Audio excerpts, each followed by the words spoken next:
Blog Talk Radio. Hey guys, this is Those Guys with your host, Matt Marrero, along with your other host, Satish Ram, who can actually be Satish tonight because there's no wrestling jokes to be made. Yes. So no the Ram, just Satish. No, just the guy, because Gravity Falls is pretty serious. Serious business. What's funny is that I think a lot of people would think that is a joke in itself, where it's just, come on, kids show, Disney XD, Disney Channel, what crazy stuff is going to happen here? And it's like, well, start watching. Just that's all. That's basically the point of all of our shows. Just if you haven't watched, start. And if you have, isn't it cool? I mean, it's cool. Come on, it's cool. Do you disagree? Your silence is concerning. I'm with you. No, it's just I was waiting for you to finish because I didn't want to talk over you. It's Steven Universe and Gravity Falls, just right off the bat. And Adventure Time, too, should be given credit. These shows are, on the surface, kid shows, but you and I know from experience, paying attention to them, they are much, much more than that. Right. Gravity Falls has turned us all into a whole bunch of dippers, where we're just like, we're so paranoid. I need answers. I need answers. I want answers. What does this mean? What does this mean? Also, for everyone tonight, by the way, we're doing episode 10, which is Northwest Manor Mystery or Northwest Manor Noir. So that's why we're not taking any callers tonight. However, remember that you can call in to listen in. So you can use our call-in number 718-664-9468, and if you don't push one, well, you'll still just be sitting there in the listening corner. And if you push one, normally we'd go, oh, this person wants to talk. But obviously we're not taking callers today. But, just in case, because we're a little nervous about spoilers and things like that, because, of course, the newest episode came out. And if you're listening to us, it's funny, because it's one of those times where usually I'll make a joke where it's like, and if it's in the future, doesn't matter. Well, no, the future is now. So it kind of does matter at this point. So, but yes. But anywho, so, this episode was still a great episode, even though it wasn't the episode after it, which, everything crazy happened. The entire town died. I mean, I'm kidding. That didn't happen. I'm kidding. Or it did. I'm kidding. Everyone's dead. No, How great would that be? How great would that be if Alex Hirsch just said, you know what? We're killing them all off. Just everyone's dead. In this episode, not the next one. In this episode, they decided, you know what, horror mystery, let's just kill everyone off one by one. I mean, the title's got something in there that makes you think. But, no, it's funny because we make a lot of jokes about it. But I think that's, excuse me, I liked immediately the title and some, fan art that came out for this episode, where I was like, okay, this is going to be cool. I don't know what the hell it's going to be, but this is going to be cool. And, Matt mentioned very quickly, so, we are technically an episode behind here, so we're not going to, take all this because we don't want to. Because I think the worst thing in the world would just be, just a thing where, someone calls in and just starts just talking about what was it, old man McGucket really wrote the Notebooks, or just something crazy like that. Which totally the Notebooks didn't. Made me laugh. Yes, but by the way, totally not what happened. That actually isn't what happened. But it's just funny because, we are, Matt and I have seen the newest episode. But we know that some people are watching live and they're like, oh, it's just the episode before, listening live, rather. They'd listen before, it's okay. So finally, we got you saying it. I've said it so many times. I've said watching before because I can't. It's just the thing because we're talking about a TV show that's being watched. Yes, so yes. you say watch, and then to us it's listen. It's like eventually someone will say, so if you listen to the newest Gravity Falls. But no, I guess also on the surface this was an episode that I really liked because anything that provides real character development or just something for a character that I can appreciate, it's good. It shows why this show is so much, it's far beyond a lot of the stuff on television today. The dedication to detail and to character development, very important. Yes. And something that I want to mention is that while it wasn't what I expected, which usually would be a letdown, which does happen sometimes, I think, with TV Universe titles as well, but what it gave me worked so well, and I was so happy because of it. Where I assumed, kind of detective, because detective kind of drama, because we used the word noir. That's why I've seen it as both titles, noir and mystery. And I think mystery is a bit more fitting. While I like the word noir, it gives off a different style, I think. I think that's why originally I was so intrigued, because I was like, Northwest Manor Noir. I was like, what's going on? Yeah. I wasn't disappointed, but I do agree with you. It definitely gives off a different feel. Yeah, and we'll talk about, the things that I liked about it later that really did, still keep me invested and, and of course kept, I think, all of us invested. And some of us, longtime horror fans just kind of going, I see what you did there. But anyways, right now, kind of, we jump into the beginning of the episode. And one thing majorly to note, Pacifica's dad had a different voice actor. A famous voice actor that I love, that you love, but a different voice actor than he originally did. Because when they brought him in for the Tremblay episode, Irrational Treacher, he was actually voiced over by one of the longtime actors that's been doing a lot of different characters in the show. And now he's been replaced with Nathan Fillion, but because he was the voice of the ghost in this episode. So they did a thing where it was like, all right, you have to be the ghost. Who are we going to get in to guest star?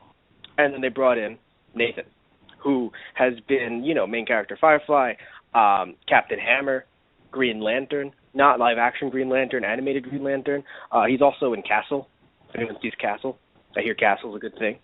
Yeah, Castle's a great show, and I think that's where, I know him the most from. You know him from other places. We're like, hey, and I was like, no, Nathan Fillion, Castle, the guy from Castle.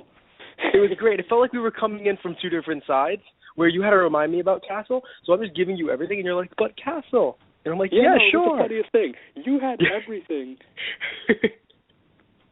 but Castle, and I'm like, but Castle. Yeah. Which is funny, because it shows, the different things that we track on our own, in the things that we watch that aren't what we podcast about, tend to be very different. Yeah. But what is it? So we have a new voice actor, but it's still so fun just because you can tell that it's him, but what happens is it's kind of like the Johnny Young Bosch thing, although I will admit Johnny Young Bosch does have range. I'm not saying he's a bad voice actor, but you can hear him, but it's the amount of energy that he puts into it that still gets you invested, let's say, where you can tell that it's him when he's doing, let's say, Ichigo Kurosaki versus him doing Hollow Ichigo. It's still him either way, but the amount of passion that he puts into being Hollow Ichigo, you think, damn, this is fun. Same thing with Lelouch Lamperouche, or, I can't think of any other characters at the moment, sadly, but, or when he was the Green Power Ranger, just the amount of energy he puts into things really, again, as an actor. So with this, you can tell that it was him immediately, at least I could. But the way, the things that he did with his voice and how, fun, the fun that he had with it really got me invested and made me go, oh my God, this rich stuff. Oh, yeah. Voice acting a huge thing for this show. I mean, and this is not a spoiler, but I think the most recent episode had some excellent voice acting from the voices that we're used to hearing.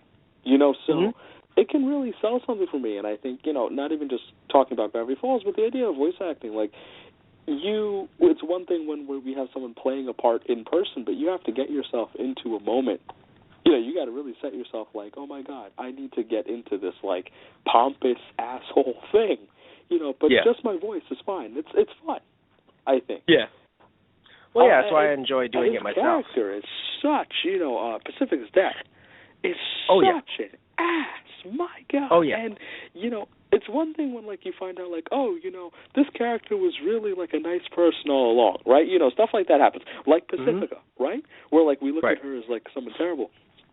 No, her dad is really just a shit human being. Well, and honestly, it's weird because it made sense. Here's the thing. It's weird for me because he is a shit human being now. But I would honestly see what's very interesting is I would argue because of the whole cycle thing, the chain thing that Dipper brought up, I would argue that her dad wasn't always a bad person. He just didn't stand up for himself and then became a bad person because that's just how things are supposed to be. You're implying that, it was a Pacifica thing, just standing up. Yes, because that's what she had to do. She had to stand up. We're in different times now, and, generally just people are a bit, kids are, I would argue, a bit more rebellious. I mean, at least, then again, Maybe it's just me. Well, arguably, but you have to do more than just stand up. Like, I want to talk a little about the bell, like, very quickly. Right, of like, course. Because we can go through this in order, but there are definitely some points that are... Right. Although I will admit, I do think that, again, that's something... It's one of those things where you notice when people's parenting styles, unless, again, they are rebelling in a way that goes, I would never do it this way, because my father or my mother or just my guardian, did it to me this way and I didn't like it. But sometimes some people will just sit there and go, oh, no, but that's just the way that it works. And you sit there and you go, they'll go, oh, it's tough love. And you'll sit there and you'll think, that sounds like abuse. That sounds like mental, just terrible, terrible things. But they'll go, oh, but it made me the great person that I am today. So you look at the situation, and it really feels like a kind of thing where the bell was used on him. But he sits there and he thinks, well, I'm rich. I mean, I did very well for myself. I run this town. We have all these fancy people coming to our party. Did we do something wrong? Doesn't seem like it. And it's, again, I'm not saying that he's not a terrible person. Of course he is, but I'm just saying that it was molded into him. Because obviously, you don't just grow up, just wake up and then be like, I'm going to be a terrible person. Usually, it's molded into you and it's kind of just becomes who you are. So I would argue that, again, the idea of the whole chain of the circle, he could have done it, but he didn't. And then, because he didn't, and because his wife didn't, either with her family or whatever, they just are now the Northwests. These completely evil people that will, even though it's a funny one-off joke, whisper, we'll eat the butler. Yeah, well, see, the thing for me, though, I think that with him, the bell stands out to me as something that makes me feel like he's not, I think he's very innocent. Like, I think not now. He has used the bell as a way of means to control and really to make it seem like he has a pet and an animal rather than... Right. But what I was trying to... Yeah. No, I get what you're saying. And I don't completely disagree. I just feel like maybe like when he got to that point, he really went overboard in terms of being a terrible person. So... All right, because in my opinion, I'm just thinking that the bell was conditioned as part of his childhood as well. Because, again, the idea that, that worked for me, and, of course we have nothing to support this. I'm just bringing it up as a general idea because, I mean, the idea that being, becoming a terrible person, right, really, not always, but your upbringing really does help. And in this case, you obviously don't assume that her mom and dad were the only terrible Northwests. Oh, no, they're not. Yeah. They're definitely not. I mean, it's proven that the entire, as, Dipper said it very well, it was like, you're just another link in the world's worst chain. At that point. That's the point, yes. Now, so I definitely agree that, it's totally valid to say that there is something to his upbringing that did it. I mean, I agree completely. But for me, all right, so looking at that bell specifically, right? Right. The bell is like a psychological thing. Like a Pavlovian. Yes. I mentioned this to you like the night of. Essentially, it's like you look at the bell when you're doing something wrong. The parent rings the bell when the child is doing something wrong, but doesn't state what they're doing wrong. Mm-hmm. So essentially what it does is it creates a child completely devoid of self-confidence because they don't know what they're doing wrong or what they're doing right, and they're afraid to really make decisions on their own. Mm-hmm. So you look at, like, the examples in this episode. We're like, look back to when Dipper comes in angry, right? And Pacifica's like, no, I tried to tell you, and he rings the bell. And she just stops talking. He doesn't say, like, oh, Pacifica, shut up or anything. She just stops talking because she doesn't know what she's done wrong, and she can't, so she just stops making movements. So, and it goes on again later on when he doesn't want her to pull the lever, so he just starts ringing the bell. And she can't move. She can't decide for herself because of the fact that she doesn't know, she did something wrong. So she knows she's doing something wrong, but she doesn't. So at that point, she can tell it's ringing, it's the lever. But she's conditioned to think, I can't make a move right now. Right. So for me, I look at him and it's like he is another link in a very terrible chain, and Yes. that's definitely on him. But man, oh yeah, no, in no way is he absolved. like he I think. specifically, yeah, Yes. like Pacifica, there was a lot of hope for her and all that. Yeah. So, but so jumping back, trying to kind of get back into at least the fun swing of things, because we usually talk about things in order. So the History Channel joke was wonderful, and I'm sure you caught that immediately. I mean, everyone did. No. But what used it to was be just what great. was it? What used to be the History used to Channel? be about History Channel. Used Yeah, to be and it was about History Channel. and it was basically Ghostbusters, or technically, oh, I can't believe I forgot that show that's on Sci-Fi, but Ghost Hunters.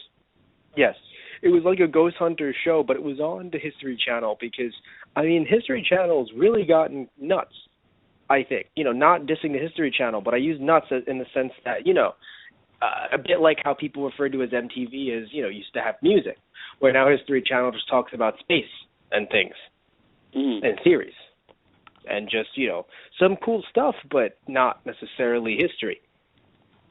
So, yes. So anyway, so we jumped to Pacifica's house, which, by the way, is great. I mean, let's be honest. Her house is grand. I mean, just, we didn't get to see a lot of it. I would have liked to see more. But from what we did see, damn. I mean, that's a pretty huge house. And then Mabel, Candy, and Grenda just bring birds. I think that was great. We brought birds. No, I laughed at the whole fact that the actual, there was actually a small quail in the gift bag. Yes, that's what it was. Thank you. Yes. Yeah, it was really, the episode itself, before we got to the real serious stuff, there was a lot of fun in there, generally just before even the house, when Dipper said, I would tell her it to her face. And I really thought he wouldn't. That was like the line of the effing episode for me in the beginning. Because it's just like, Pacifica's literally the worst. It's like, I would tell her that to her face, not even kidding. And then, I need your help. You're the worst. Bam. I couldn't stop laughing. It was amazing. Yes. And also, even once we, and sadly now we're getting to more, and I say sadly because we already got, out of some huge serious stuff, so now I want to make jokes, but it's just, damn it, we're back to serious stuff. I love the actual continuity in the episode, where I know Alex Hirsch is not one to drop continuity, obviously. He's very good with continuity. They all are, the entire team is. But you get nervous because for, a bit in the episode, nobody mentioned anything about Pacifica. Her own family didn't, which I guess is characteristic because they just, stiff upper lip, kind of just carry on. But I was still kind of nervous because I was like, why are we, I mean, they have enough money, I guess, where it's just, hey, we're still, big in town. You know what I mean? Like, we're still big. We have money. We didn't lose the money. So I guess you can say they moved on, but no one brought it up. The idea that, her whole family's a lie. And I'm really happy that Dipper brought it up. This is a throwback to, like, okay, we have the throwback to way back when Dipper, a Rational Treasure, when Dipper faces Pacifica with the idea of, like, hey, your family is a farce. Everything is a lie. And she's absolutely, like, shocked, because she's like, what, Pacifica, But nothing happens from that, and so in my head it was weird because it's like, what the hell, how does that not, like, ruin somebody? But everybody knows except Pacifica. Yeah. But it was just, there was a lot of good stuff in this episode, and and now we jumped to the we jumped to this more serious stuff. Some of the scariest stuff I think that this series has put out, the animal heads. Which, by the way, animal heads? The bleeding animal heads. Not sure if you've seen the film, Satish, or either one of the three, but this is a clear reference to Evil Dead. Okay. Also, the fact that the trees had something to do with it, even though it technically wasn't, which got me so nervous, because once the animal head's we're moving, and then later on I hear about the trees, I'm like, oh, this is going to get real bad real quick. But thankfully they didn't do anything like I thought they were going to do, and I was very excited that they didn't. I was like, oh, thank goodness. But But no, generally it was very fun, I think, because the animal heads were moving. And then, of course, the blood and original sin, I was like, oh, God. I was like, it was just nuts because I think just on a weird level, I was smiling out of fear, which happens to me a lot when I truly enjoy what's been made and what's scaring me. Because I sat there and I thought, they can do this right now. Like, this is airing on Disney. I like this whole idea of, like, okay, at first it was like, this is nothing. It's a Category 1, it's a cutesy ghost. Yeah. And then immediately it's like, what the hell is this? A Category 10. And I was like, okay, attention. You got yeah. That, just the general idea, by the way, the Disney bumpers, dun, dun, dun, dun. Like, that's airing on Disney right now. Like, dun, dun, dun, dun, and then just, original sin. Right, Ancient Sins? Ancient Sins, thank and you. I was so thank into you. that, like, yeah. Just more blood for the blood god. That's just how it felt. I didn't even know what was going on, but I was like, okay, I'm into, Yeah. I'm interested. And, yes, and then we have Dipper looking through the notebook, and we see a horrible Gravity Falls monster that I hope appears in the future, the Dream Hipster. Oh, my God, that was fun. The Dream Hipster. It looked like a hipster version of Freddy Krueger or something.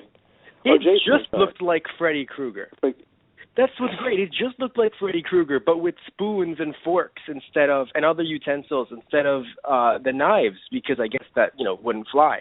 And it was Dream Hipster turns power naps into horror naps. Yeah, no, looking at the screen, one of the things I like, when we do our wrestling podcast, right, there's no hidden messages. Like, so by the time that everything happens, it's there. Yeah, when we do what we're set. Mm-hmm. And when we do Gravity Falls, we find out, like, let's say a day after, someone's got a screenshot of something, or you and I will pick up something. Like, hey, like, this happened. And, like, something like the Dream Hipster thing. Those are, like, it's there. But you may not catch it the first time. We usually watch the episode, like, what, a second or a third time? Definitely. Yeah, usually 2-3 times, and that's why we don't usually do these live, because there is something missed, I think, when you do this live. You have to at least wait a day or a week or something just to kind of get it all in. Because, so I've watched the episode 2-3 times already.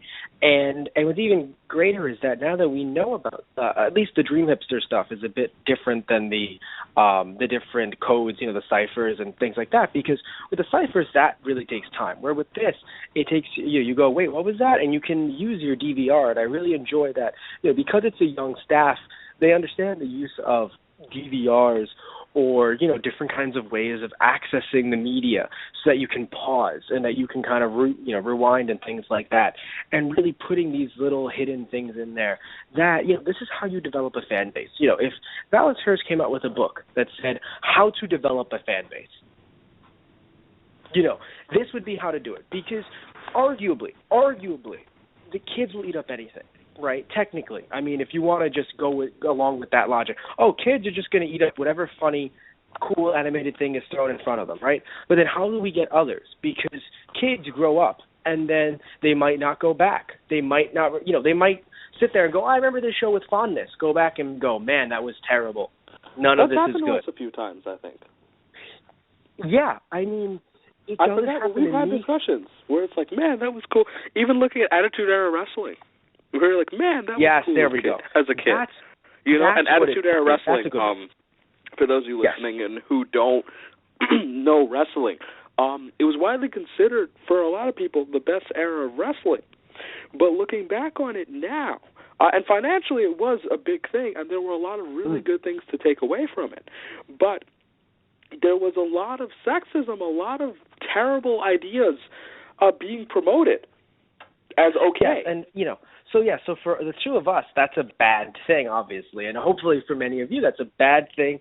And just generally, the idea is, but wait a minute, but these guys were there. Yes, of course they were, but that's what's always pointed out. No one points out Goldust, making 50 Shades of Grey blush. no one remembers that. No one points out that he became someone's, he came out on all fours and had a leash. And I believe he had dyed green hair. And because guess what? It happened. It was so bad, the Attitude Era retconned it immediately. That's how out of place it was. So you look at things like Gravity Falls now, and Steven Universe too. I mentioned this always because the two of them have really just found a special place in my heart, and they're not even done yet. They're not, and they're maybe Gravity Falls is about halfway done because for those of you keeping track of everything, technically the episode we got this week, not the one we're talking about, but the one, not What He Seems, is like the mid-season finale for season 2. Mm. And we've always heard it's going to be 3 seasons or 2 seasons in a movie. So we're halfway through the second season, which arguably means we are halfway done with Gravity Falls. Yeah. Now, or more than half, depending on, if this is depending the on last how season. lengthy this movie covers plot. And so it's just important, I guess. And I'm still hooked on little things. Like we look at Northwest Man of War, and Pacifica has been looked as a character because Bill's wheel is a thing. Bill Cypher's wheel with the symbols on it, and we've long spent time trying to speculate who is each character, who is each symbol related to on the wheel. Right. And there's been talk about 2 of the symbols that look like something Mabel could be. And Mabel, I think, is more relatable to the shooting star. That's what they decided on, basically the fandom. And there's a llama there that was tentatively assigned to Pacifica. And it's important because it's all right, if there's something for Pacifica and there might be something for Gideon, these are people who need to, not be enemies. Well, Gideon does have one because of the sign that is on his, that was on his star? tent. The star with the eye in it, right? Right. Well, I meant tentatively star. more to Pacifica than Gideon, because I know that, right, of course, that one was an obvious one. Right. But for Pacifica, it's we all kind of assumed, that has to happen. So we have to see this materialization of, either Pacifica's not a terrible person, or she has a complete change of heart. And what we had kind of happening? both. What may end up happening is, I believe, and don't quote me on this, but I was watching the series again recently, showing it to a few people, trying to convert them into fans. It worked. And I believe I saw Mabel with an alpaca sweater, or one of those, a llama, whatever you want to call it. There's a chance that because they're friends now, she'd be like, you can take it. And then we'll see her wear it. And we'll see her wear it, and we'll go, damn it. I'd be so mad. Remember, in the best llamas. Llamas are nature's greatest warriors. Yes, if you remember Larry King. Yes, remember that? Yeah, it was the llama one. Llamas are nature's greatest warriors. I love that they got Larry King to do that, by the way. You have no idea how happy that made me. Just looking back at it. A rabbit is chasing my... No, not a rabbit. A mouse. A mouse is chasing my ear. I'm chasing after a mouse who has bitten my ear. Yeah, no, that... And so everything in that episode, that voice acting, killed me. Yeah. Just wax Coolio. Coolio? Just just Coolio. And just what happened. John Oliver was there. there. Garage sale. What? Yeah. A haunted garage sale, son. I was what? And then, they had the Nixon, but that's a callback. But but I'm looking in your direction, Wax John Wilkes Booth. Looking back at this, so Pacifica was established as supposed to be this enemy character, but I guess we all sat there, and Gulf War was a big thing because she basically had a favorable opinion of them after that, where they kind of accepted her and they dealt with her and made her feel better, and so it was a thing where Pacifica's they are not all bad. Yeah. And so that's why I think there was a bit more of a calmer demeanor. And so there's a potential Pacifica and Dipper romance. Maybe we can take a few minutes to talk about that, I guess. I was going to say. Well, before we do, I want to mention the idea that, this is kind of taking, in my opinion, a Dragon Ball type route, where I was mentioning this in the Steven Universe podcast that we did a while back, but I won't mention it, how I mentioned it there, because obviously not Steven Universe, Spoiler. But I'll bring it up here. Yeah, exactly. I don't want to, bring it, but I'll bring it up here. The idea that if Cypher comes back as a main bad guy, which why wouldn't he, right? If Cypher comes back as a main bad guy, who do they have on their side? Because the first time, it was by pure luck it's really funny how it does kind of turn into that like anime kind of shonen thing. Mm-hmm. It's like how did they beat the big bad? By either pure luck or he was like, honestly, I'll deal with you later. This was fun enough. I'm done. Yeah, kind of because they didn't. So, yeah, it's important to remember they didn't beat him. He left. Yeah, they exactly. did not. They stalled him. Yeah. So the idea, right? The idea is who can, from a writer's standpoint, who can we turn to help them, to put on their side, so that we will be able to fight him in the future. And even though they put Gideon in jail, Gideon still had problems with Cypher. So in that way, even if they don't have a Gideon episode, which I'm sure they will in the future, even if they don't, the enemy of my enemy is my friend, right? So, so he can easily team up with them. We have, more importantly now, Pacifica with her millions of dollars. Where, again, even though she doesn't have the millions herself, I mean, technically, if you want to turn it into a thing where it's just, Mom, Dad, we'll all die if we don't help them, right? Suit up, everyone. Something like that. So we have now the Northwests on their side, in a way. I don't know if I want to say the Northwests yet. Now, I don't think the situation you just described, I don't think that's invalid at all. Like, I do think that's something where it could happen. Where it's more like valid Dipper, now because Dipper's we have like Pacifica. Yeah, and Dipper's the only, the family identifies Dipper as someone who can deal with the supernatural stuff. Like, it was the dad who pointed it out. So I do think, as much as he looks down on Dipper for not being rich, he acknowledges the fact that there is something that he can do that others can't. Because with all the money in the world at their disposal, they went to Dipper. And I want to make that was something that I think was interesting. You have the richest people in town. They can get anything. They have billionaires coming to their party. And they chose to go to Dipper. And not even that, like, the father suggested it. It wasn't like Pacifica was like, I might know someone. The father. Yeah, no, because think about Dipper, the one who said, your family's a lie. And Pacifica said, oh my God, I can't believe this. And the dad was like, so he knows. Damn, that kid's good.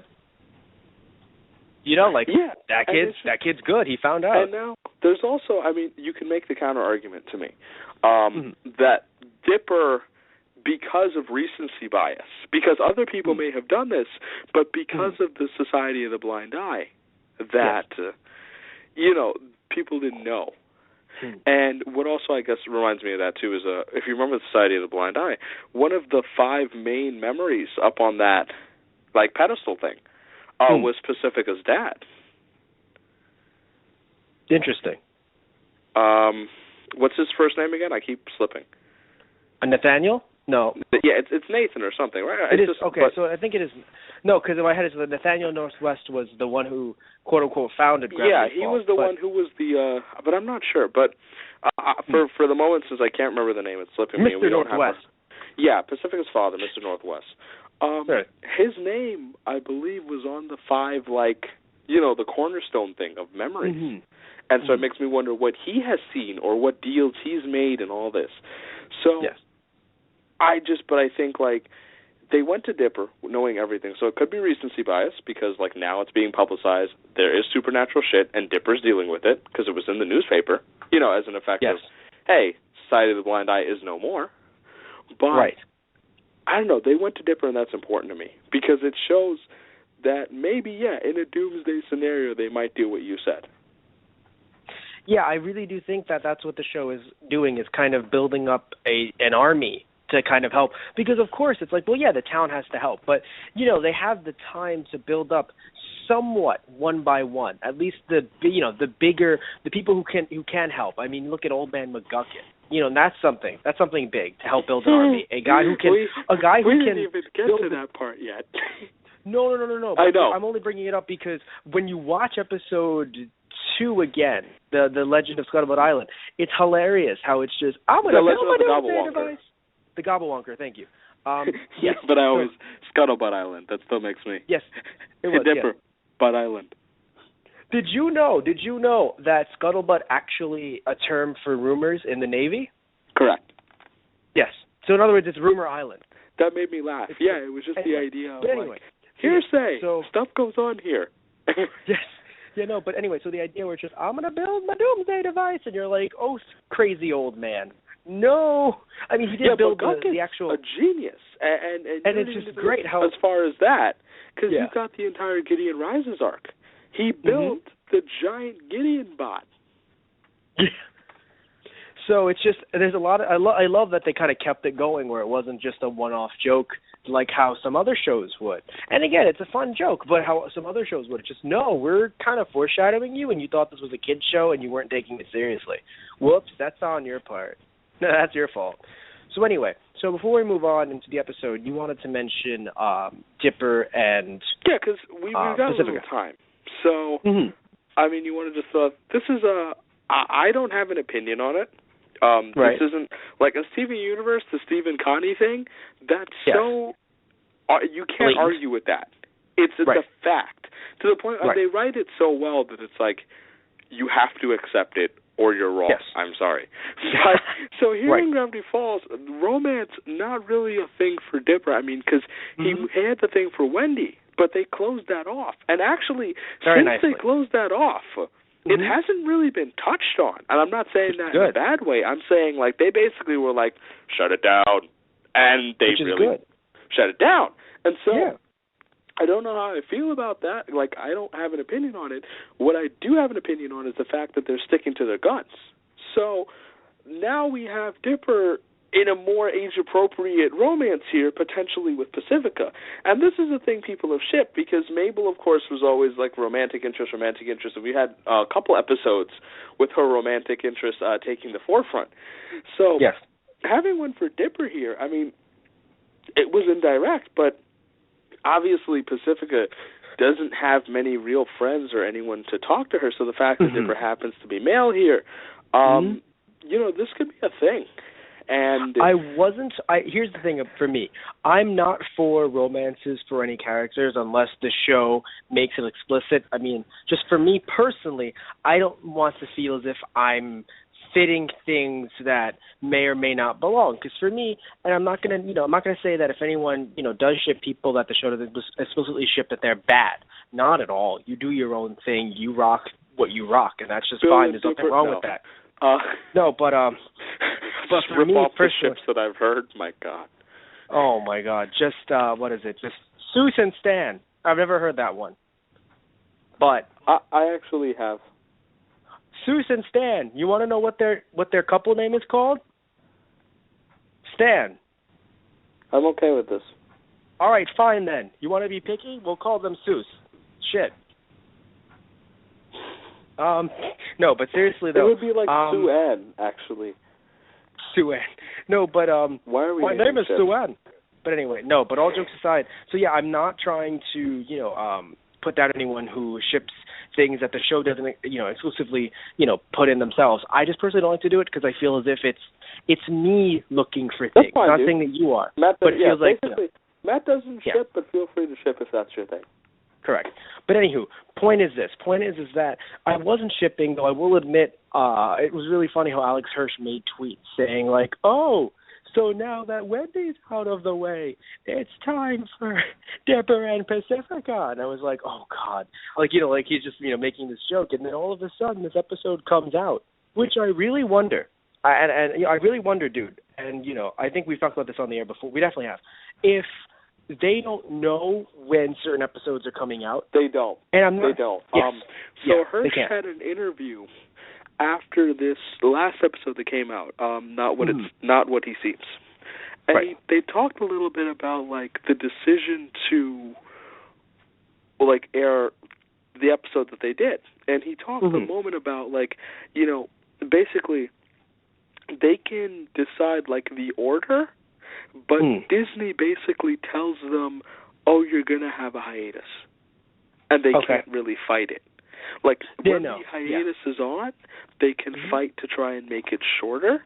But basically, Disney decides the release dates, and they decide the episode order. So, you mean, let's just confirm, just for everyone listening. Alex Hirsch, the team, decides the episode order. Disney decides the date when they air. Basically. So that's Okay. why you have some things, and this is what I picked up from the interview. So I could be wrong. But that's what I picked up. Because essentially Which he is was implying, like, I can tell them what the mid-season finale will be, but Yes. I don't know when the hell the mid-season finale will air. No, that makes sense because think about it like this, right?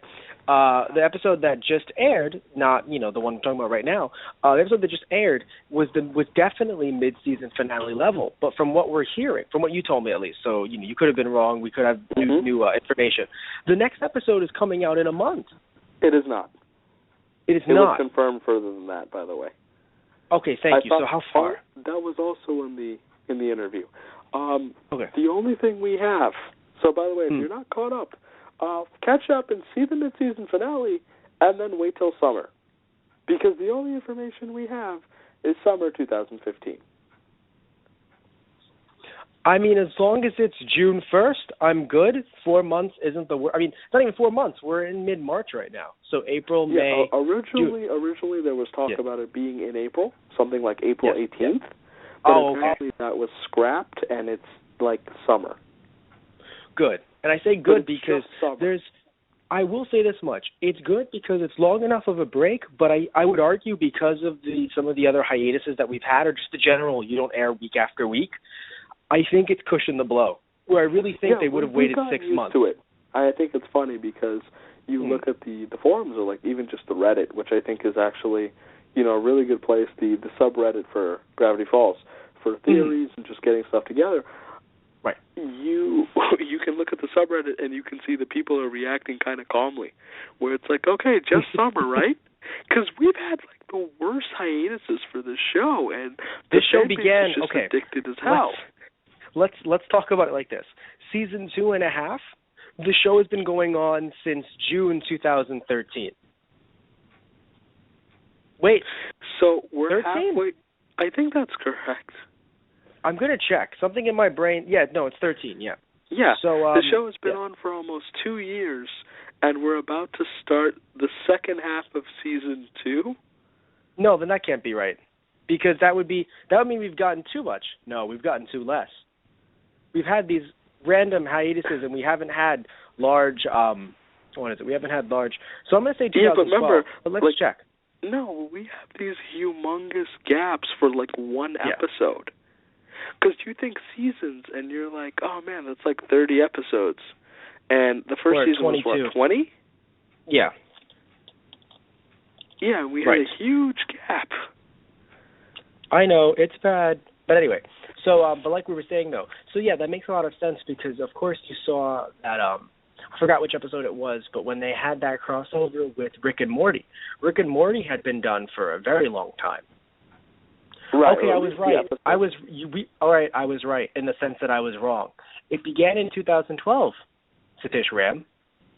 The show began June 15th, 2012, and that's my point. We should have been done with season 3 by now.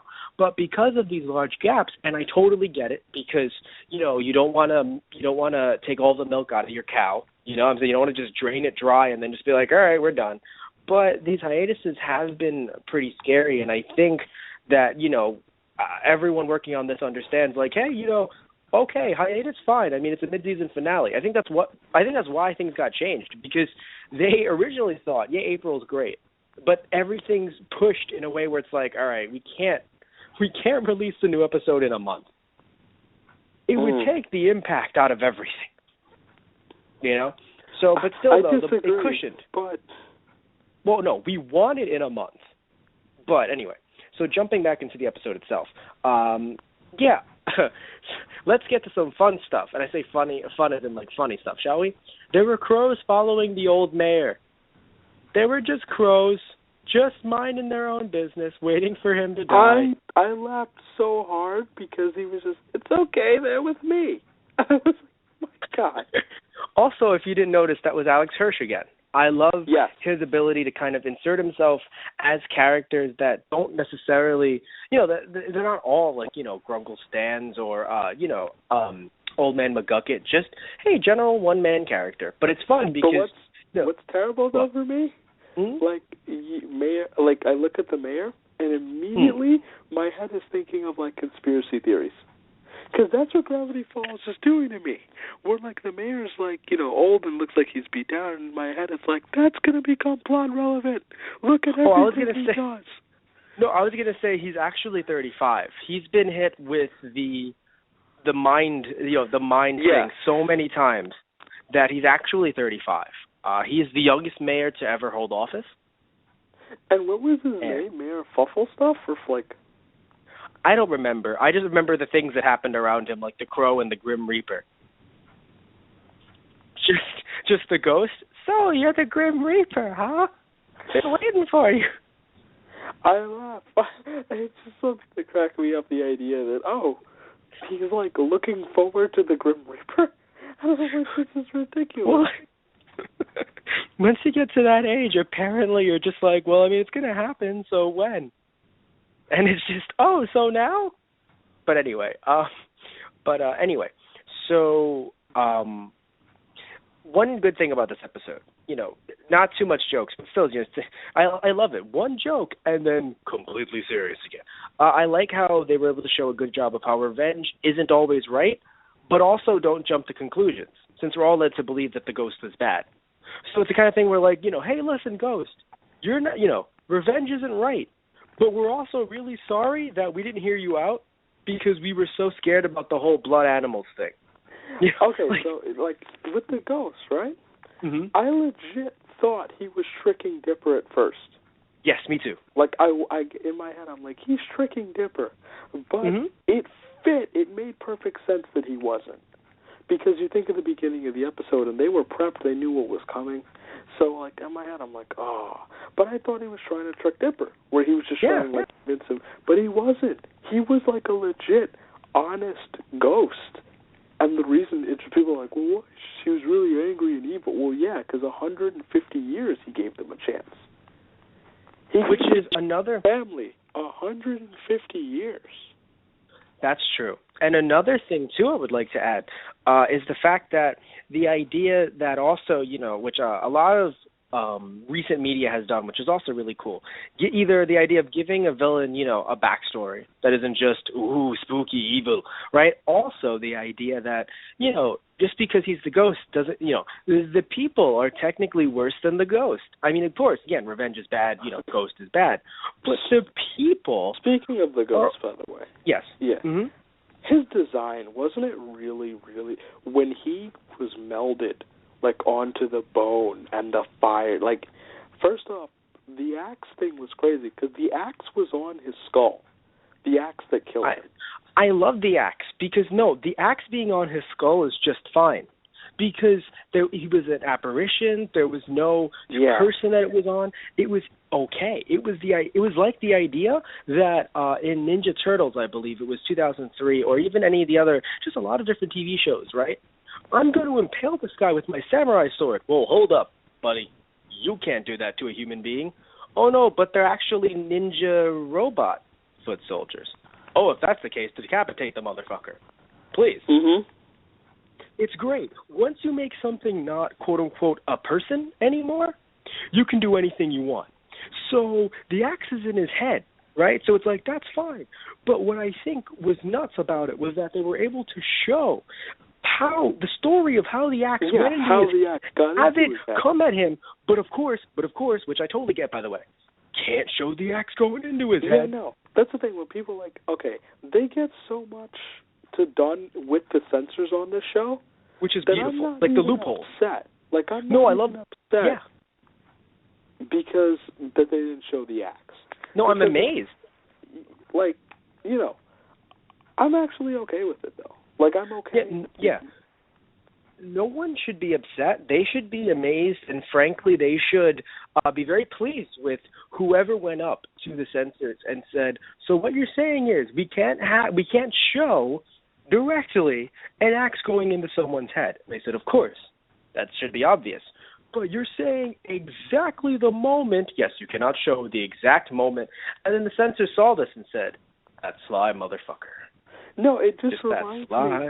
It's the South Park episode where it's the thing where it's like, so can we say Tom Cruise is gay? No.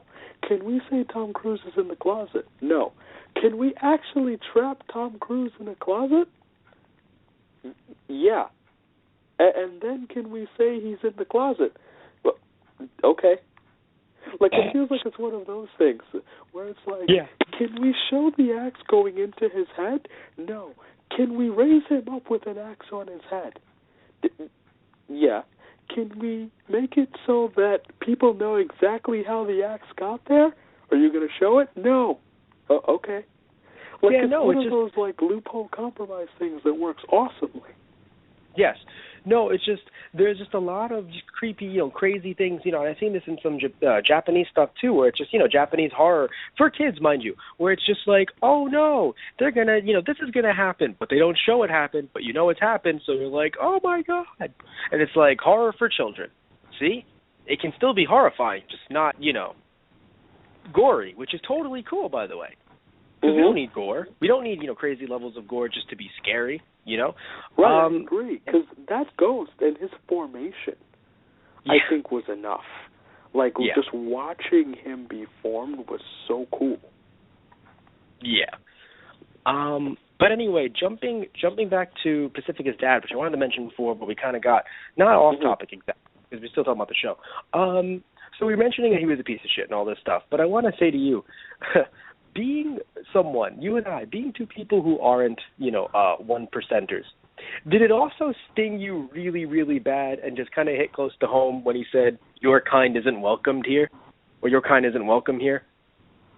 Didn't that really hurt? It did, a little bit when he mentioned, because the way Dipper reacted, I just sat there and I'm like, man, people actually do that. That's what I'm trying to say. Like, generally the idea that, like, we can, our podcast can, we can be a hit. We can double, if not triple, our listener, right? And just get really far. And, it's just a thing where it's like, man, there's still those people that'll just be like, okay, whatever, your kind still isn't welcome here. Do you own a country? No, which I mean still is a cool thing, I guess. You own a country, do you do this, do you do that? No. All right, so you're just this. No matter how high, hell, even if we become billionaires, you can laugh. Even if we become billionaires, the idea that we got it through the entertainment business is enough to still make some people just be like, listen, you're rich, you're not wealthy. And it's like, damn. I mean, yeah, it's true, but damn, that stings, And for me, even if I was that wealthy, I probably wouldn't. I want to be one of those people that they write an article about where it's like, this person has $10 million, but they choose to live like a normal human being.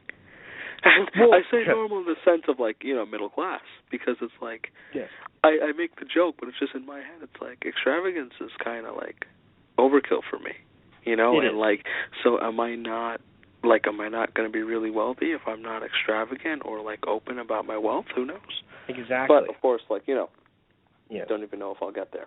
But no, just generally, it's a line that kind of stinks. Like, you're kind. And just the reaction. And Dipper's furious because at this point he's realized, like, man, I was lied to. And all they had to freaking do was open the gate once in 150 years. Yeah, it's crazy to me, too, because, we hear of all the issues in this country, the two of us being in the USA, and we agree that they're there, issues with race and issues with people's, sexual orientation. And I say issues in the sense that people aren't accepting of people's sexual orientations, and for some reason there's still racism, those kind of things. And yet, in this situation, it's like, just has to do with money. That's all. Another thing that you, being 12 years old, by the way, can't choose, but has to do with money. You are kind. Too. Also, it's like, he just saved your... Yes. He just saved your house and allowed you to put on your extravagant display of money and all this, and you still have the nerve to look down on him. Yeah. I mean, it's a well-written, terrible character. Like, terrible is like, he is a horrible human being. Yes. Now, back to some jokes to try to, make us smile, and, after that bombshell that was dropped and just kind of cool us all down. In the chant that Dipper said, there was the phrase, ain't afraid of no ghostess. That made me laugh so much. And especially, like, first off, he's got no energy in it. He's just like, spook us, go away. It's just some like stuff like that. Ain't afraid of no ghostess. And I was like, God damn it. Also, by the way, something I want to ask you. And, usually, I don't ask you stuff, but I want to ask you about the future of the show. So, Satish, if you were a dreamboat, do you know what kind you'd be? You'd be a dreamboat. I know. Like, you're like, wait a minute. No, it's like, what color was George Washington's white horse? Damn it. Satish, what color is the White House? This isn't a... What color is it? What are the colors of a red fire truck? Colors. Even worse. But, No, that was fun. The little subplot I thought of, like, them not being... And I thought they handled that well. Where it's like, at first I was upset, where it's like, maybe I need to work on my flirting. I'm like, no, don't make her feel bad. And then immediately he comes back and he's like, it's so bold. Let me give you my phone number. And I laughed. Cause I'm like, write it on my head. I don't have a phone. No, it's beautiful because, a lot of the subplots in this show really do show that they worked on it, and they're still, because yes, like we said, on the surface, kids show, blah, blah, blah, blah. So I enjoy the idea that you can still talk to kids in the same way that you do Steven Universe, and even some adults who may have kind of lost their way, and just be like, hey, remember this, remember, and you sit there and you're like that's nice, it's nice to just hear that, the girl who, is a bit more bold and brash isn't the one that's getting put aside because, oh, no, women can't be women. It's like, no, fuck that. Important because Brenda as a character model, is drawn very differently than the Candy and Mabel, who are, like, smaller and, so that's, I guess, kind of important where it's like it's a win for her. And that's nice because it's like, hey, you can look like whatever, you can deal with puberty as a kid. So that's kind of a shout-out to, like, the girls going through puberty or the ones who are a little bit bigger boned, and that's nice to me. Like, it just kind of makes me smile, where I'm like, that's good. No, I do believe, that, because, again, there's nothing wrong, with how much you weigh. What matters, is just who you are, and that's just how it is. Because you can be a terrible person, very, a twig. You look like a twig, and you don't have to. You know what I'm saying? It doesn't matter how you look. It matters who you are, and also even matters more importantly is who you're talking to. Because hey, he didn't want anyone else. The other two to him were just okay. But this person, it didn't even matter how she looked, by the way, just how she acted, and that's the one. And bold and brash. Basically, be yourself. Good message. Yes. Like, I'm totally okay with the be yourself message. Yes. Also, another thing we mentioned before the idea of, callbacks. And another callback that I noticed, Mabel saying, with Candy going, like, I call bridesmaids. And she was like, no, I call co-bridesmaids. And it was great because if you remember the episode with the Gobblemonkers, she was just like, I want to be co-captain. And then Dipper says it, and then it's like, can I be, what I forgot what Sue said, something co-captain, and she was like, as co-captain, I authorize that. Yeah, he became co-captain or something ridiculous. Co-captain, something like that. Yeah, and then they threw all the cameras overboard, which was worth it. Well, no, it was great, though, because she was like, can I be captain, too? And he was like, no, you can't. She's like, you're always captain. He's like, I'm not going to make you captain. Whoops. Throws the camera overboard. Fine, you can be co-captain. Co-captain. Yeah. So, but I'll be first co-captain. Like, it was just good. That's what Dipper said. It was like, oh, damn it. But anyway, so it's just, I call co-bridesmaids, which is, fun and cute. That actually is a good pick, actually. I didn't think about it that way. Well, because like I said, I've been watching the earlier ones recently, not as reruns, just generally, to show other people. So I noticed that, and I just died, because I didn't even notice it the first time either. When I saw it, back when it first aired, this episode. So, so just little things that we'll pick up that it's just really fun and cute because not only, hiatus aside, right, all these little hiatuses aside, the idea is that happened a season ago in the beginning of the series, but everyone is just trying to make sense of such a thing existing. You know, so no one was thinking that joke will one day be brought up. You know, it was just a little one-off thing. Mm-hmm. But true. yeah. So, and before we end the show, you know, because we do have another half an hour, before we end the show, I want to mention, oh my God, the world is ending. Yeah, I mean, well, we can take, since we have a little time, right. we can take a minute to talk about Pacifica again, because I think that okay, sure. Yeah, Pacifica became, well, first off, Dipper being turned into pine.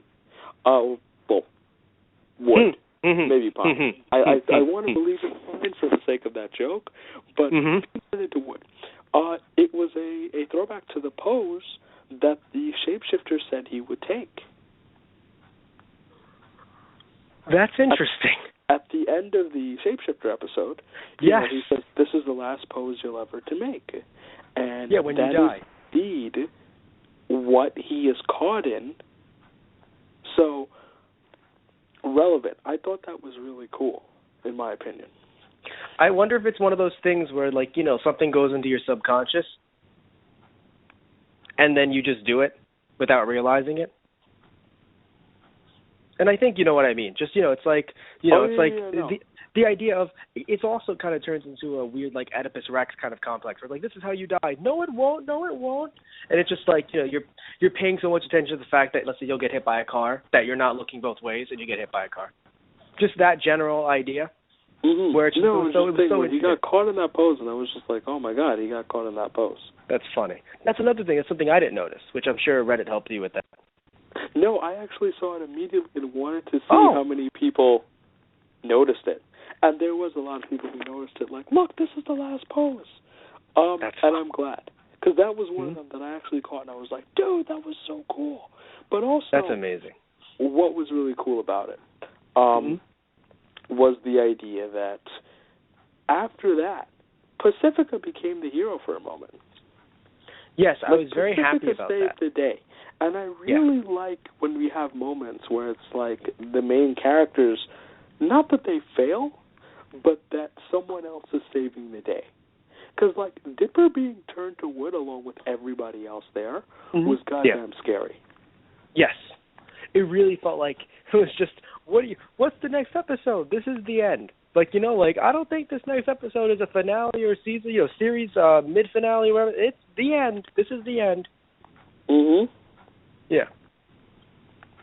So it really felt like the end. And it was just like, well, crap. Because it's very hard to make you think that, because it doesn't have to be a kid's show. Just any show.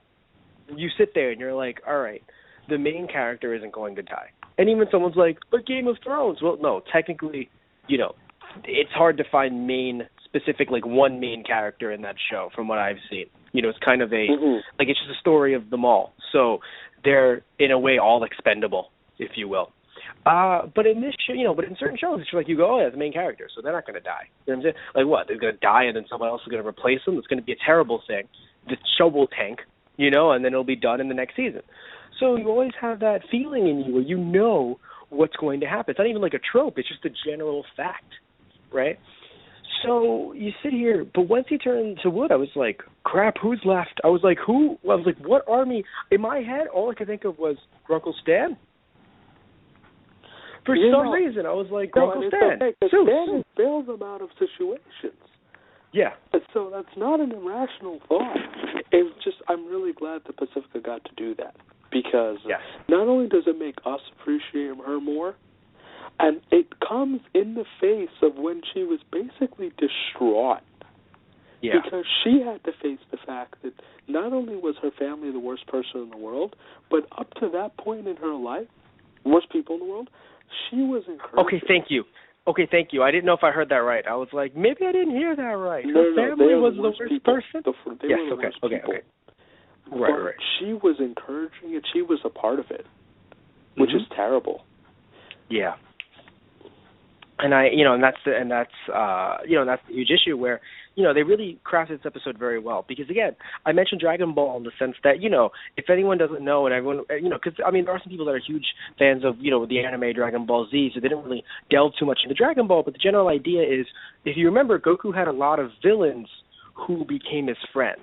and that was basically the point of it, where, he would, Yamcha, Tien, Chaozu. For anyone who's Piccolo. never seen the show. Yeah, for anyone who hasn't seen the show. Whoops, sorry, fuck. Vegeta. Let's just spoil the entire fucking thing. Goku wins. A lot. But anyway, all jokes aside.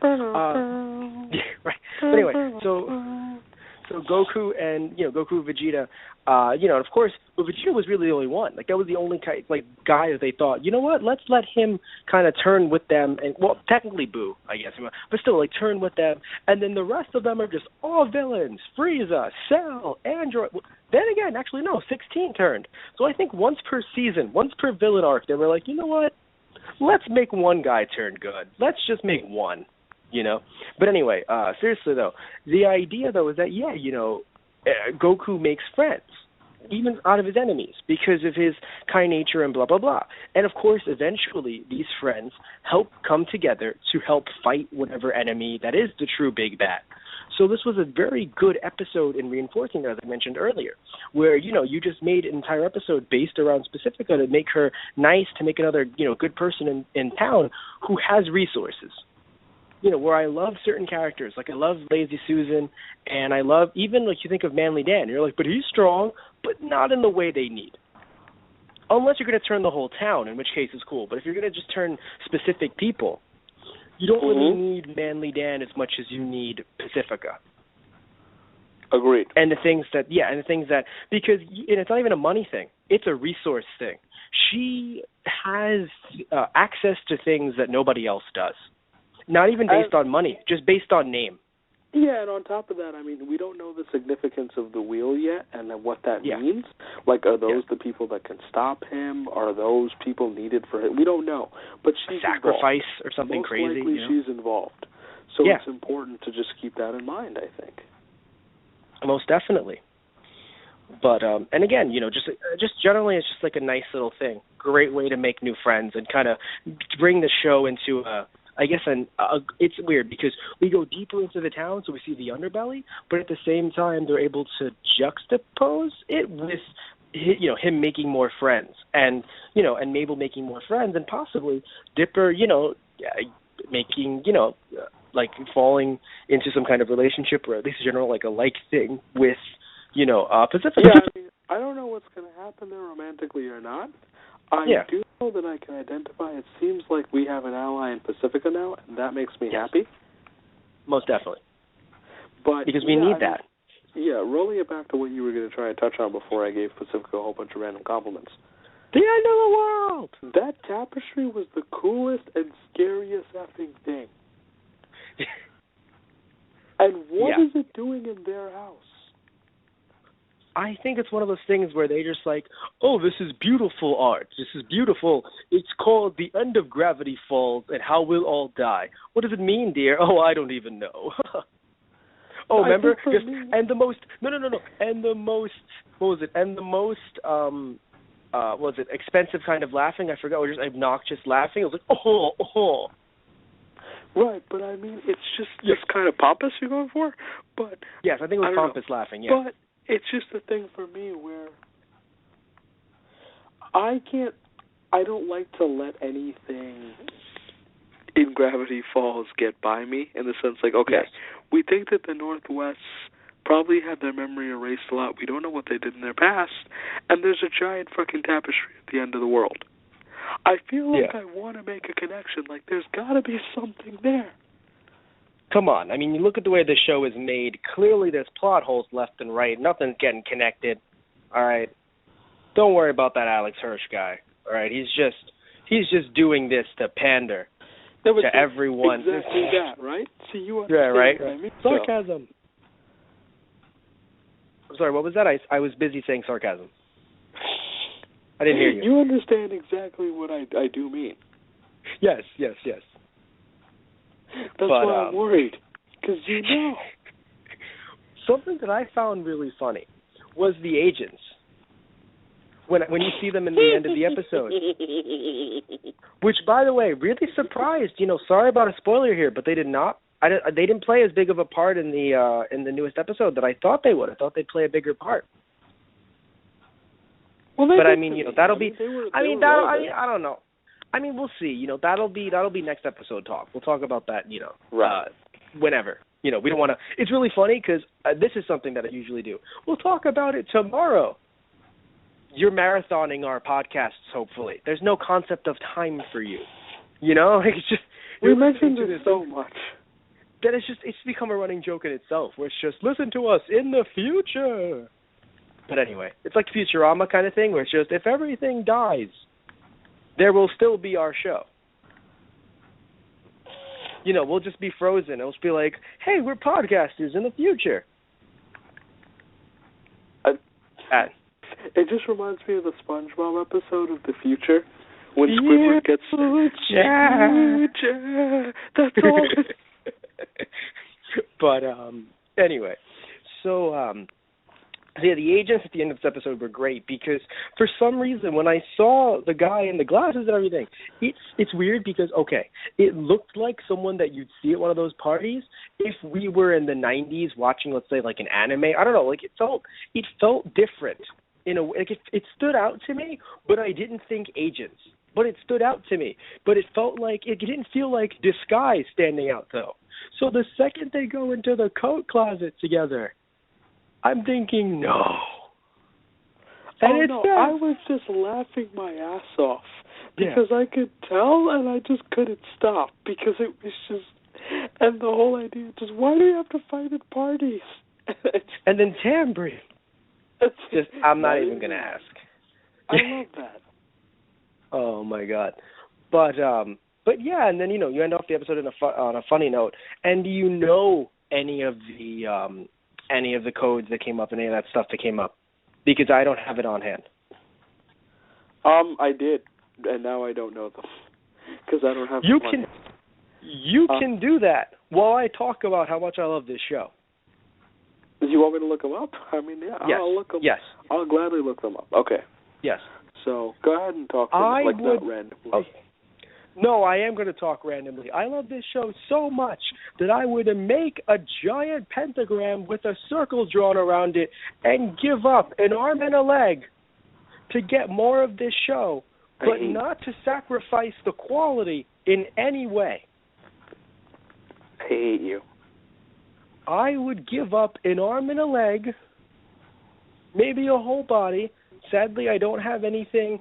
All I have here is I see a dog, kind of like it's not an actual dog, though. Oh God, no, Edward, not an actual dog. It's a plush thing, so I guess I'd be put into the plush and I could move, but I don't have a suit of armor, sadly. I have a suitcase. I can become a suitcase. I feel like I'm becoming Larry King. I feel like I'm becoming Larry King, where it's just like I'm just narrating, I can become a suitcase. It's just, I'm chasing after a mouse who has my ear. All right, so let's see what we've got here in terms of the ciphers for this episode. Mm-hmm. The end is near, right, 21 hours, referencing the 21 days that we had to wait between episodes. Pacifica's middle name is Elise, but I'm done. No, it was worth mentioning. But And that's it? That's all we have? I'm getting through the series continuity thing here because. Oh, thank you. No, because I've actually said right. The town's mayor is clearly dying, alluding to a cryptogram found in. I was like, oh, cryptogram? Right, no, that was from before. That's. I love that. I love that. He's dying. There was a cryptogram in Dipper's and Mabel's Guide to Nonstop Mystery and Fun about Grenda marrying Rich. Yes, we've made that joke before, I think, or at least not about the show itself. We made it but to I mean, each other. But yes, Grenda marries Rich. She finally got to hit on royalty. That's funny. I like little stuff. What I enjoy about stuff like that, and again, I love me some professional wrestling. Right, we talk about wrestling a lot. And, but generally, we said this before, I believe, not about Gravity Falls, but I think about Steven Universe on our Steven Universe shows, that, when you look at wrestling, things sometimes have to be changed on the spot. And look, I get it. Sometimes fans aren't connecting with a thing, and they'll think, man, we shouldn't push our ideas on the fans Kidding, they do. But generally, the idea that, hey, certain things do need to be changed on the fly, and we will. So it is hard to prepare, let's say, a year in advance. But sometimes it becomes an issue because it feels like they're not preparing 3 months in advance. And it gets a little worrisome and sometimes even tiresome. But you look at something like Gravity Falls, and you can really tell that Alex Hirsch has a web, on his, he has one of those, those police boards, and then just a web of and then this one connects to this one. And, if he has a wife or a girlfriend, it's just, honey, I think you should go to bed. I think you should go to bed. All right, so I got to do this, and then this one. He's just planned this out for so long, and it really is his dream come to life. Which also does worry me a bit because I don't know what may have been cut with the episode that was cut. I'm sure you know and everyone knows, and if you don't, well, then here you are. There was an episode that was going to be a parody of The Labyrinth with David Bowie, and it was cut because Disney said kids won't get that reference, which is just okay. I think it might fit better as a season 2 episode because now they've kind of grown accustomed to it. But it was cut. That's why it was 20 episodes for the first season and not 21. Now, it does worry me what was cut from that episode because not every episode has something small to it. So I wonder if that completely that's why I feel bad a bit, where it's it just destroyed a lot of cool stuff, I think, that he could have put into it. But still, though, he really enjoys putting this stuff into it and having all these different ciphers and, connecting things that you really have to pay attention to or even play the Disney games to get. But anyway, so. And on that topic of the ciphers, yes. the two that were relevant from the little code that we had at the end, with the agents, was next up on the Used to Be About History channel, UTBAHC. Did aliens write the Constitution? Crawdads and Tiaras, and Florida, the show. And, oh my God, Florida, the show. That's beautiful. But the page at the end reads, Stan is not what he seems, Stan is not what he seems, Stan is not what he seems. I think what they're trying to say is Stan is not what Stan seems. I'm okay with this. Which Stan? No. Tune in for next episode. No. When this episode aired, and I saw that Reddit provided me with a translated cipher, I was so confused and excited because, as you know, the episode name of the one that came after is Not What He Seems. And I just stood there staring at my screen like, you glorious bastards, give me the episode now. And of course we're so worried if Stan's going to be a bad guy or not. That's really something that you go into this episode thinking. Is Stan not what he seems? Not that he doesn't love the kids. That's obvious. I really do think that he, loves the kids no matter what. But again, that's just my opinion going in. That's my opinion going into the episode. But still, is he not what he seems? Is he a guy who's just you know what? I love you both, but also I need to destroy the world for my own somewhat nefarious purposes. Family Guy, where you look at the machine that we don't know what the hell is going on there in the basement, and he still has the picture of Mabel and Dipper there on his desk. Right. And I always thought that was symbolic because it's sort of a thing where it's even if he turns out to be really evil, it's going to be something where it's but I was doing it for you. Right. Something like that, where it's just, weird stuff, where it's I was thinking of blowing up the entire world so that we would own it as a family. Something crazy like that, where it's just, in no way did he think, I want to hurt these kids. Never. But I still do feel as if, there's a chance that he could be evil going into it. And that's, anyone listening to our show before jumping into the last episode, or the latest episode at the time, mid-season finale, whatever, episode 11, you go in with that, where because is he evil? Is he not? And if you haven't seen it as of the time that you're listening to us, right? I personal recommendation ASAP. Yes, to see it because it's worth it. I know we've got some time, probably got till June until the next one. But mid-season finale, and it was a story, plot-relevant episode, Yeah. Also, the general internet. We're not going to spoil things for you, but I can't make any promises about the general internet. Literally everywhere. Yeah. So you should probably see it. I mean, you should probably see it. But anywho, so we're at the end of our show. We would like to thank you guys for listening to Those Guys. And, as always, again, just thank you for being here. You guys kind of help us do our thing and really just, hey, we have listener. So that's always great. I always make jokes, but I'm sure we have more than one person, maybe two, maybe three. I mean, we usually 7. average more than one. My goal is 7. Lowest standard. My goal is 7, and thankfully we always go past my goal. So I consider myself an achiever of my dreams. I can work with that. All right, yeah. But anywho, so you might be sitting here thinking, wow, I want to listen to more of them because I love them. Or you might be thinking, wow, they're terrible. I want to hear them suck more. Either way, we're happy to hear it. Either way, we're happy to hear it. No, we are. I'm genuinely excited because guess what? There are a lot of ways that you can listen to our older shows. We have ourselves a website /Tumblr, ThoseGuysOnTheRadio.tumblr.com. We have our Facebook /ThoseGuysOnTheRadio. We have our Twitter @ThoseGuysRadio. We have ourselves an Instagram /ThoseGuysOnTheRadio. And we also have iTunes. That's right, we are on iTunes. So you look up Those Guys Radio. Bam! You see us on iTunes. You see our icon. You click on any one of our other shows, and hey, you can get into a lot of different things if you're not into them already. I mean, we talk about wrestling, obviously Monday Night Raw. We talk about pay-per-views. We talk about Steven Universe. We talk about Mike Tyson Mysteries. We talk about Black Dynamite, Arrow, Flash, Gotham. Name me more. I can never do it when you start naming. I know. Once I start naming them, I've thrown you off because I always do it in a different order each time. Pokemon so games. I can't help you. It's just like the ones Bleach. that I know you always call out. Bleach, you did Dragon Bleach? Ball Z. Bleach movies, yes. Dragon Ball Z movies. Oh. Yeah. Even I haven't heard that one. That's hilarious. Yes, no, because we talk. We talk with a variety of different hosts. What was it? I said Dragon Ball Z movies. Doctor Who. And, and again, just generally, hey, any of those Supernatural, any of those things make you go, wow, Walking Dead. Hey, I want to jump in. You can totally listen in next time we do a show about that. And, we, of course, always update you on our different, social media that I mentioned earlier. And also something majorly important, we have ourselves an email, thoseguysontheradio@gmail.com. Email us.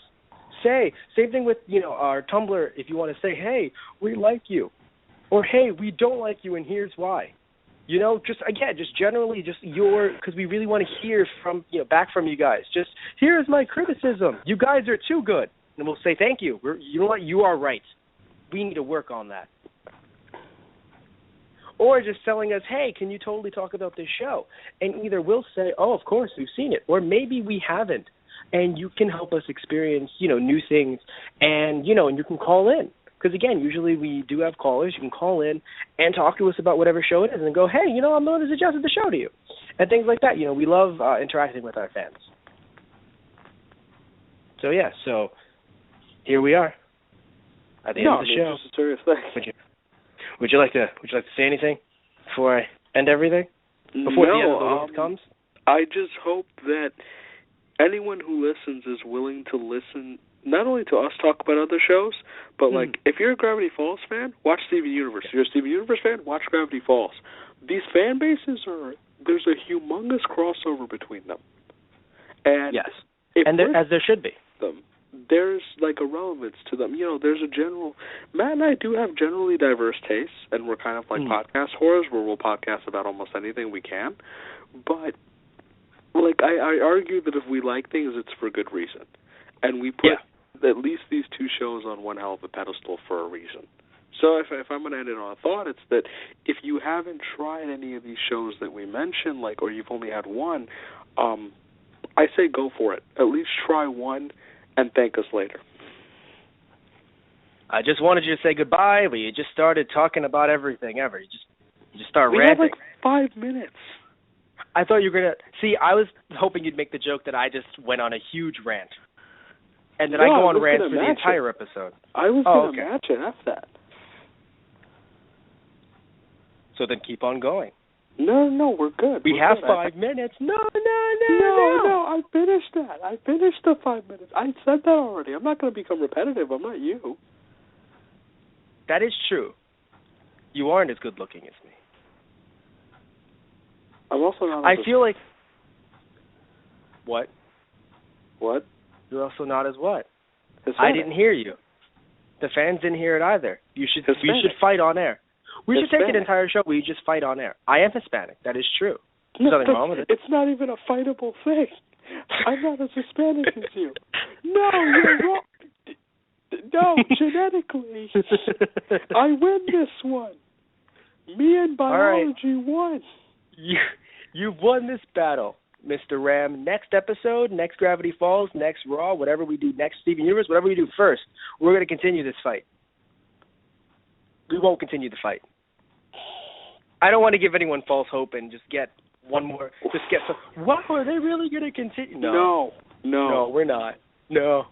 We might do it off air. We might. We definitely might. But anyway, again, as always, thank you all for listening in. Thank you all for still staying after all this. And very sorry that we fought. We love all of you. Now go to bed.